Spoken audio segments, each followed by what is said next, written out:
First of all అందరికీ sorry. Because of last episode నేను ఇవ్వలేకపోయాను. అలాగే ఒక చిన్న రిక్వెస్ట్, ఈ స్టోరీ మీకు ఎలా అనిపిస్తుందో కనీసం ఒక ముక్కలో చెప్పండి. నాకు నిజంగా అర్థం అవ్వట్లేదు. మీరు దీనికి లైక్ చేస్తున్నారా, లైక్ చేయట్లేదా, మీకు నచ్చుతుందా, నచ్చట్లేదా? నచ్చకపోతే ఐ విల్ బీ బెటర్, ఇంకొంచెం బాగా రాయడానికి ట్రై చేస్తా. So please comment your opinions. Okay, today ఎపిసోడ్లోకి వెళ్తే, నువ్వు ఇక్కడే చేస్తున్నావు అని కోపంగా సురభి వైపు చూస్తాడు తరుణ్. ఆమె కుర్చీ నుండి లేచి, నీకోసం ఎదురు చూస్తున్నా బావా అని నవ్వుతుంది. అతని ముందుకు వస్తూ, నా కోసం? కానీ ఎందుకు అని ప్రశ్నిస్తూ చేతిలోని క్యారేజీని అక్కడే ఉన్న టేబుల్ మీద పెడతాడు. అదేంటి బావా అలా అంటావు?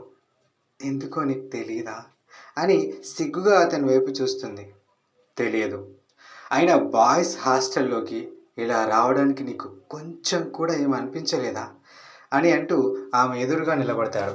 ఆమె కూడా అతనికి ఎదురుగా నిలబడడానికి ట్రై చేస్తూ, లేదు, అస్సలు అనిపించలేదు. నీకోసం ఎక్కడికైనా వస్తా, నీకోసం ఏదైనా చేస్తా అంటూ అతని వైపు చూసి కొంటెగా కన్ను కొడుతుంది. ఆమెకు అది నార్మల్గా జోక్గా అనిపించవచ్చు, కానీ ఆమె పనులు తరుణ్కి కోపం తెప్పించాయి. వెంటనే గది డోర్ వైపు చూపిస్తూ, అయితే వెంటనే ఇక్కడి నుంచి వెళ్ళిపో అంటాడు. అయ్యో, ఇప్పుడెందుకు అంత కోపం? నేను అంతలా ఏమన్నాను నిన్ను అని అతని వెనక్కి వచ్చి నిలబడి భుజం మీద చెయ్యి వేసి, ఒకటి చెప్పోవా, ఆ నందిని నాకంటే అందంగా ఉంటుందా? దానికోసం మీ పేరెంట్స్ని కూడా వదిలేసి వచ్చా అని అతని మెడ దగ్గరకు వచ్చి ముద్దు పెడుతున్నట్టుగా తలను ఆనించగానే అతను అక్కడి నుండి ముందుకి వస్తూ, వాట్ ది హెల్ అని అటువైపు తిరుగుతూ అరిచిన తరుణ్ అరుపులో కోపం, ఆక్రోశం కొట్టొచ్చినట్టుగా కనిపిస్తుంది. సురభి మాట్లాడడానికి ట్రై చేస్తూ ఉండగానే, ఒక విషయం గుర్తుపెట్టుకో, నేను మా ఇంట్లో నుండి వచ్చేసాను, కానీ నా పేరెంట్స్ని వదిలి రాలేదు. నేను నా ప్రేమ కోసం వచ్చాను, జస్ట్ నందిని కోసం రాలేదు అని అనగానే, మాటలు చాలా బాగా మాట్లాడుతున్నావు, అందుకే నువ్వు అంటే నాకు అంత ఇష్టం. నేను కూడా సూటిగా ఒకే క్వశ్చన్ అడుగుతా, జవాబు చెప్పు. ఇప్పుడు నువ్వు అంటున్న నీ ప్రేమ ఆర్ నీ నందిని, లేకపోతే నువ్వు ఏదేదో అనుకుంటున్నవన్నీ, వీటిని నమ్ముకోవడం వల్ల నీ స్టేటస్ పెరిగిందా? సొసైటీలో నీకు రెస్పెక్ట్ వచ్చిందా? లేదే. ఒకప్పుడు సూటు బూటు వేసుకొని కారులో కనీసం అడుగు కూడా నేల మీద పెట్టకుండా తిరిగేవాడివి. ఇప్పుడు ఫుట్పాత్ వెంట కాళ్ళు అరిగేలా జాబ్ కోసం తిరుగుతున్నావు. ఒకప్పుడు మీ అమ్మ చేతి టేస్టీ ఫుడ్ తినేవాడే, ఇప్పుడు ఎవడో చేసిన క్యారేజీలు తినాల్సిన గతి పట్టింది అని ఆగిపోయి తరుణ్ కన్నుల్లోకి సూటిగా చూస్తూ, సరే, ఇవన్నీ వదిలేస్తే నువ్వు నమ్ముకున్న, నువ్వు ఆరాధిస్తున్న నీ ప్రేమ దేవత ఏది? ఈ సిచ్యువేషన్స్లో కనీసం నీ పక్కన కూడా లేదు. ఆఫ్టర్ ఆల్, ఒక అమ్మాయి కోసం ఇంత చేయడం అవసరమా అని అడుగుతుంది. ఈ క్షణం ఆమె కన్నుల్లో తన ప్లాన్ సక్సెస్ కాబోతుందనే ఆనందం కనిపిస్తుంది, కానీ తరుణ్ కన్నుల్లో ఆక్రోశం కనిపిస్తుంది. నువ్వు చెప్పినవన్నీ నిజాలే. నా దగ్గర ఇప్పుడు ఏమీ లేకపోవచ్చు, ఇప్పుడు నేను ఒక లూజర్ని కావచ్చు, కానీ నా ప్రేమ మీద నాకు నమ్మకం ఉంది. తొందరలోనే నా నందిని నా దగ్గరకు వస్తుందనే బిలీఫ్ ఉంది అని నమ్మకంగా జవాబిచ్చి, ఇంకోసారి నా పర్సనల్ విషయాల్లో తలదూర్చే ప్రయత్నం చేయకు. And I repeat again, this is my love and my life. అది ఎలా ఉండాలో నాకు తెలుసు. నువ్వు ఇంకోసారి వేలెత్తి చూపించాలని చూసావు, మర్యాద దక్కదు. గెట్ అవుట్ అని అరుస్తాడు. సురభి ఇక మాట్లాడలేక వస్తున్న కోపాన్ని పంటి బిగువనే అదిమి పెట్టుతూ, ఓకే ఓకే, మావయ్య చెప్తే ఏంటో అనుకున్నా, బట్ ఇప్పుడు అర్థమైంది, నీకు నిజంగానే పిచ్చి పట్టింది, యు ఆర్ మ్యాడ్ అని చెప్పి హై హీల్స్తో టక్ టక్ మని నడుచుకుంటూ అక్కడి నుండి వెళ్ళిపోతుంది సురభి. వెళ్తున్న ఆమె వైపే కోపంగా చూస్తుంటాడు తరుణ్. ఆ డోర్ దాటి బయటకు వస్తూనే ఆ జ్ఞాపకాల నుండి కూడా బయటకు వస్తుంది సురభి. చివరగా ముగిస్తూ, ఇది జరిగింది. ఆ నందిని ఏం మాయ చేసిందో ఏమో కానీ దాన్ని ఒక్క మాట అంటే చాలు అంతెత్తులేస్తున్నాడు బావ అని చేతిలోని పిల్లోని పక్కన పెడుతుంది. అది మాయ చేస్తే మనం ఆ మాయని పట్టపంచలు చేద్దాం. నువ్వు ఆ నందిని గురించి మర్చిపో. దాని సంగతి నేను చూసుకుంటా. నువ్వు మీ బావని ఎలా నీ దారిలోకి తెచ్చుకోవాలో ఆలోచించు అని బిడ్డకు సూక్తులు చెప్తాడు సోమనాథ్. కానీ డాడీ, మనకి ఇవన్నీ అవసరమా? నేను చిట్కేస్తే నాతో మ్యారేజ్కి క్యూ కడతారు అబ్బాయిలు. మనతో సంబంధం కలుపుకోవడానికి బయట పెద్ద పెద్ద లీడర్స్ వెయిట్ చేస్తున్నారు.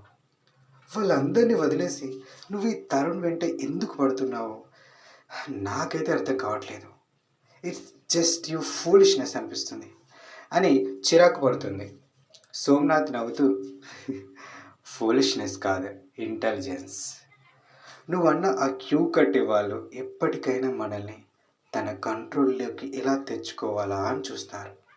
ఇక లీడర్స్ విషయం అంటావా? లీడర్స్ అనేవాళ్ళు మేకు తోలు కప్పుకున్న పులి లాంటి వాళ్ళు. వాళ్ళు ఎప్పుడు మన మీద ఎలాంటి ప్లాన్స్ వేస్తారో తెలియదు. వాళ్ళకి కావాల్సింది డబ్బు.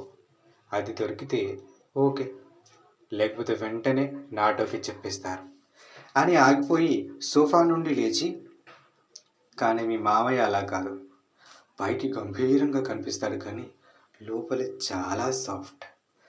ఒక 2 మాటలు అతని వైపు మాట్లాడమనుకో, ఏది చెప్పినా గొర్రెలా తలాడించినట్టు ఆడిస్తాడు. అదే మనకు కావాల్సింది. మీ బావంటావా? నువ్వు చెప్పిన ఆ క్యూ కట్టే వాళ్ళకంటే అటు ఇటుగా బాగానే ఉంటాడు. సో ఇక పిచ్చి పిచ్చి ఆలోచనలు పక్కన పెట్టి నేను చెప్పింది చెయ్యి అని కోప్పడగానే సరే అంటూ అక్కడి నుండి లేచి వెళ్ళిపోతుంది సురభి. కమల, తాజీ ఎక్కడున్నాడు? ఇంకా కిందకు రాలేదా అని హాల్లోకి వస్తూ అడిగింది జగదీశ్వరిదేవి. ఇంకా రాలేదమ్మ గారు, నేను అప్పుడే చెప్పి వచ్చాను, కానీ ఇప్పటి వరకు ఇంకా కిందికి రాలేదు అని కిచెన్లోకి వెళ్తుంది కమల. వీడు ఇంకా కిందికి రాకపోవడం ఏంటి అని టేబుల్ మీద ఉన్న ఫోన్ తీసుకొని హేమంత్కి కాల్ చేస్తుంది. రింగ్ అవుతుంది కానీ అటువైపు నుండి ఎలాంటి రిప్లై రాదు. కాల్ కట్ అవ్వగానే ఫోన్ ఎక్కడ పెట్టాడో అని తనలో తానే అనుకుంటూ మళ్ళీ కాల్ చేస్తుంది. 25 సెకండ్ల రింగ్ పూర్తయింది. ఇంకొక 5 సెకండ్లలో ఆ కాల్ కట్ అవుతుంది అనగా కాల్ని లిఫ్ట్ చేస్తాడు హేమంత్. హలో నానమ్మ అని గొంతును వినగానే జగదీశ్వరదేవికి కొంచెం కొత్తగా అనిపించింది. రోజు పిలిచే పిలుపు అయినప్పటికీ ఆ గొంతులో మార్పుని ఆమె పసిగట్టింది. తాజీ, ఏం చేస్తున్నావు? ఒకసారి కిందకు రా అని మెట్ల వైపు చూస్తుంది. కాసేపు అయ్యాక వస్తానమ్మా, నేను ఇంకా ఫ్రెష్ కాలేదు అని ఫోన్ పెట్టేయబోతుంటే తాజీ అనే పిలుపుతో ఆపేస్తుంది జగదీశ్వరి. చెప్పు నానమ్మ అని సంభాషణ కొనసాగిస్తాడు. నేను కూడా ఇంకా తినలేదు, టైం 9 కావస్తుంది, ఇక నీ ఇష్టం అని చెప్పి కాల్ హేమంత్ ఆన్సర్ వినకుండానే కాల్ కట్ చేస్తుంది జగదీశ్వరి. గడియారంలో చిన్న ముళ్ళు టిక్ టిక్ అంటూ ముందుకి కదులుతూ సమయాన్ని ముందుకు నడిపింది.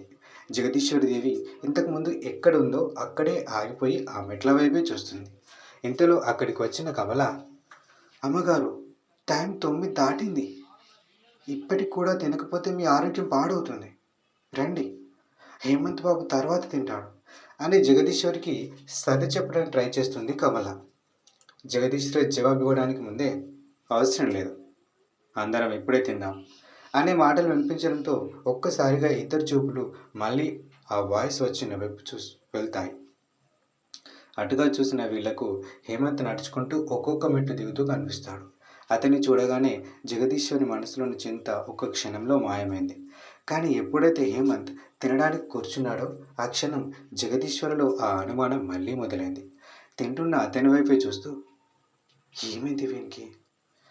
2 రోజుల నుండి ఎందుకు అదోలా ఉంటున్నాడు అని తనలో తానే అనుకుంటూ ఉంటుంది జగదీశ్వరి.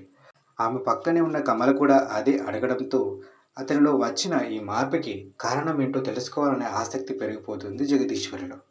దీని గురించి ఆలోచిస్తున్న ఆమెకు మాలిక గుర్తుకు రావడంతో,